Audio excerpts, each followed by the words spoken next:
Assalamualaikum warahmatullahi wabarakatuh. Alhamdulillah kita bisa berjumpa kembali dalam kuliah online gelombang dan optik. Pada pertemuan yang pertama ini kita akan membahas materi tentang getaran atau oscillation. Peristiwa osilasi banyak kita jumpai dalam kehidupan sehari-hari. Sadar ataupun tidak, getaran atau osilasi ini sering kita alami atau bahkan kita sendiri pun yang membuat osilasi atau getaran tersebut.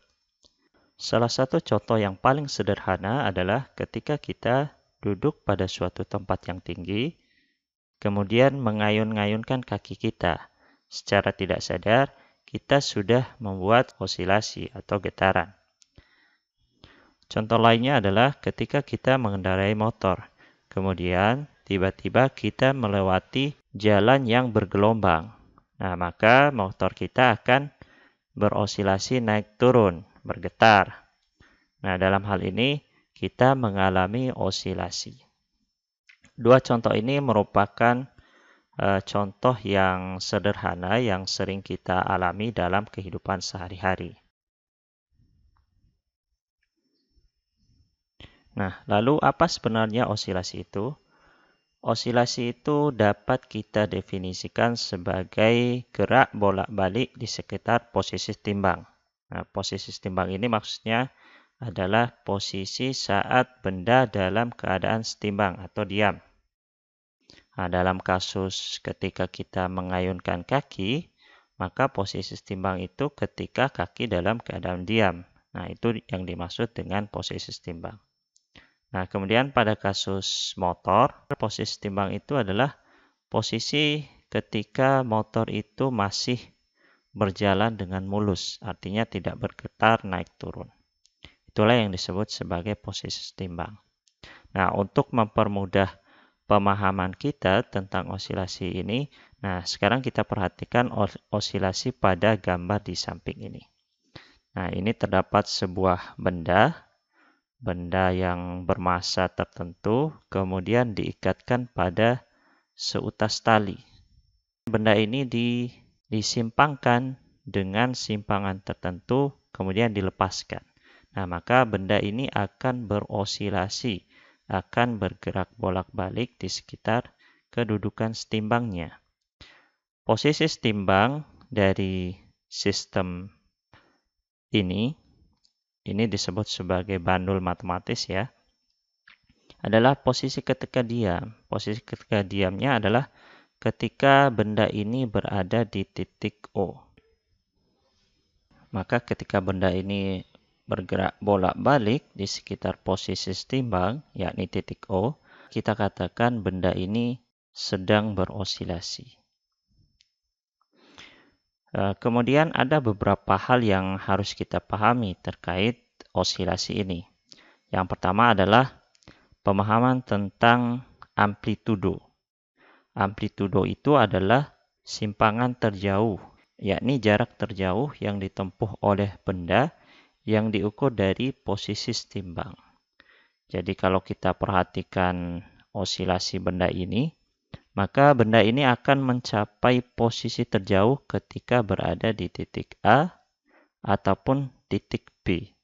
Nah, maka jarak dari titik O ke titik A ataupun jarak dari titik O ke titik B itu merupakan amplitudo, yakni simpangan terjauh. Kemudian yang kedua adalah terkait satu getaran. Kapan benda dikatakan telah melakukan satu getaran? Benda dikatakan telah melakukan satu getaran ketika dia bergerak dari suatu posisi tertentu, kemudian berakhir lagi pada posisi yang sama, melewati titik setimbang, dan telah menempuh titik-titik terjauhnya. Jadi kalau kita perhatikan, benda ini dikatakan telah melakukan osilasi ketika misal kita lihat benda ini mula-mula berada di A. Nah, kemudian ketika dia bergerak dari titik A ke titik O, ke titik B, ke titik O, dan kembali lagi ke titik A, maka benda ini dikatakan telah melakukan satu osilasi atau satu getaran. Titik awalnya titik A, titik baliknya juga titik A.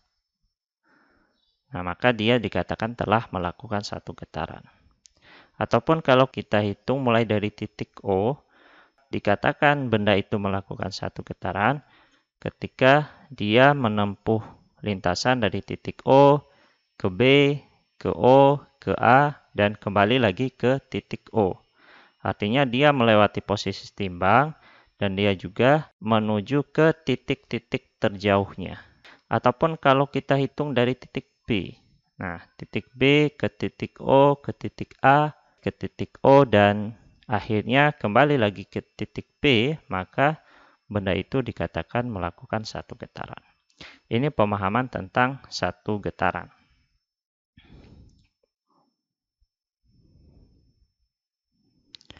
Kemudian ada beberapa besaran juga yang harus Anda pahami. Yang pertama adalah periode osilasi. Yang dimaksud dengan periode osilasi adalah waktu yang dibutuhkan untuk melakukan satu getaran. Tadi kita sudah membahas kapan benda itu dikatakan melakukan satu getaran. Waktu yang dibutuhkan untuk melakukan satu getaran itu disebut sebagai periode osilasi.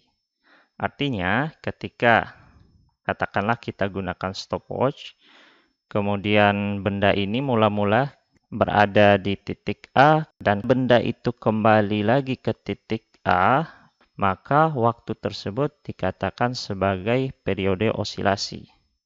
Kemudian ada yang namanya frekuensi. Frekuensi ini adalah kebalikan dari periode. Kalau periode itu waktu untuk melakukan satu getaran, maka frekuensi adalah banyaknya getaran atau jumlah getaran tiap satuan waktu. Sehingga kedua rumusnya ini kebalikan. Kalau periode itu rumusnya adalah waktu per jumlah getaran, maka frekuensi adalah jumlah getaran per waktu. Nah, ini terkait periode dan osilasi. Kemudian kita perhatikan kedua rumus ini ya. Rumus periode adalah T per N. Rumus frekuensi adalah N per T. Ini adalah kebalikannya. Nah, maka bisa kita simpulkan hubungan antara frekuensi dan periode getaran itu adalah F sama dengan seperti. Sekarang muncul pertanyaan, apa yang menyebabkan getaran atau osilasi? Ada dua hal yang menjadi penyebab adanya getaran. Yang pertama adalah getaran itu terjadi karena adanya gangguan. Sebagai contoh, ketika kita mengendarai motor di suatu jalan yang bergelombang atau tidak rata, penyebab motor kita bergetar adalah karena adanya jalan yang tidak rata. Jadi, gangguan yang menyebabkan getaran pada motor adalah jalan yang tidak rata. Ataupun kita ambil contoh yang lebih sederhana. Misal, ketika kita menggetarkan penggaris. Penggaris itu bisa bergetar kalau kita memberikan gangguan, yakni berupa simpangan. Kita bengkokkan penggarisnya, maka penggaris itu akan bergetar. Getaran itu akan muncul ketika ada gangguan. Itu yang pertama. Kemudian yang kedua adalah getaran itu akan terjadi ketika ada gaya pemulih. Gaya pemulih ini maksudnya adalah gaya yang menarik kembali ke posisi timbang. Misalkan kita perhatikan penggaris yang dibengkokkan ya. Ketika penggaris ini dibengkokkan, maka penggaris akan memberikan reaksi dari gaya yang kita berikan. Gaya dari penggaris ini akan berusaha mengembalikan penggaris pada posisi setimbangnya, yakni posisi lurus. Gaya ini akan berusaha mencoba mengembalikan penggaris ke posisi setimbangnya. Ketika benda sudah mencapai posisi setimbang, benda akan terus bergerak ke kiri. Nah, karena dia masih memiliki kecepatan. Namun ketika benda ini bergerak ke kiri, gaya pemulih akan menarik benda ini ke kanan. Sehingga lama-kelamaan benda ini akan berhenti. Dan kemudian gaya ini akan terus menarik lagi ke kanan sampai mencapai titik setimbang. Nah, karena memiliki kecepatan, benda akan terus bergerak ke kanan. Kembali lagi ke awalnya. Nah, sehingga benda ini akan terus berosilasi. Jadi, dua faktor ini harus ada supaya ada getaran, yakni ada gangguan yang pertama tadi. Kemudian ada gaya pemulih yang menyebabkan benda itu selalu tertarik ke posisi setimbang. Secara umum, gaya pemulih ini bisa kita rumuskan seperti ini. F sama dengan min C kali Y, di mana F adalah gaya pemulih itu sendiri, C adalah suatu konstanta, dan Y adalah simpangan. Tanda negatif pada persamaan gaya pemulih ini menunjukkan bahwa gaya pemulih selalu memiliki arah yang berkebalikan dengan arah simpangan. Nah, bisa Anda perhatikan di sini ya. Ketika simpangannya ke kanan, maka gaya pemulih akan menarik benda menuju ke kiri. Ketika simpangan benda adalah ke kiri, maka gaya pemulih akan menarik benda menuju ke kanan. Sehingga arah antara gaya pemulih F dengan arah simpangan Y itu selalu berlawanan. Itulah artinya tanda negatif ini. Nah, ini konsep dasar yang harus Anda pahami terlebih dahulu. Untuk video kali ini saya cukupkan sampai di sini. Untuk video berikutnya kita akan membahas tentang osilasi pada bandul matematis dan sistem massa pegas. Assalamualaikum warahmatullahi wabarakatuh.